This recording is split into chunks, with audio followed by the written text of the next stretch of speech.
Now that we have the full relational grammar in view, we're ready to apply it carefully to one of Paul's most discussed passages, Ephesians chapter 5. Many of the difficulties people experience with this passage come from reading it as a set of role instructions. Paul is not doing that. Paul is working with posture and action, and he is very careful to keep them distinct. The passage begins in verse 21, submitting to one another out of reverence for Christ. This verse does not belong only to what follows. It summarizes the posture of the entire Christian community. Submission here is not an action. It is not written as an imperative. It is not something that replaces love or reverence. It is the shared orientation of believers toward Christ.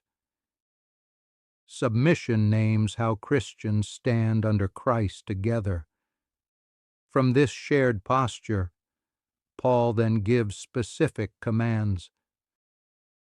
These commands are not symmetrical, because they are shaped by a particular analogy, the relationship between Christ and the church. To husbands, Paul gives one command. Husbands, love your wives, as Christ loved the church and gave himself for her. Love is an action. It is a commanded behavior. It involves initiative, sacrifice, and self-giving. It is not defined by authority, but by Christ's cross. Paul spends far more time describing this command than any other in the passage.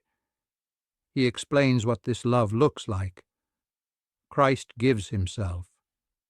He sanctifies. He nourishes. He cherishes. This is not abstract love. It is enacted love. To wives, Paul gives a different command. Let the wife revere her husband. Reverence is also an action. It is not submission itself. Submission has already been established as the shared posture. Reverence is the concrete expression. That corresponds to Christ's relationship with the church. Christ loves. And the church responds with reverence. Paul is not assigning power. He is preserving the integrity of the analogy. So the structure of the passage is clear. Shared posture. Distinct actions. One relational picture. When posture and action are collapsed, Ephesians 5 sounds hierarchical or confusing.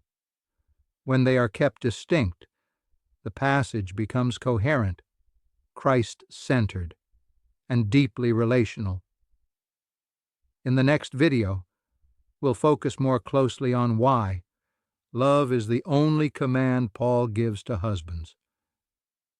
Thank you for watching.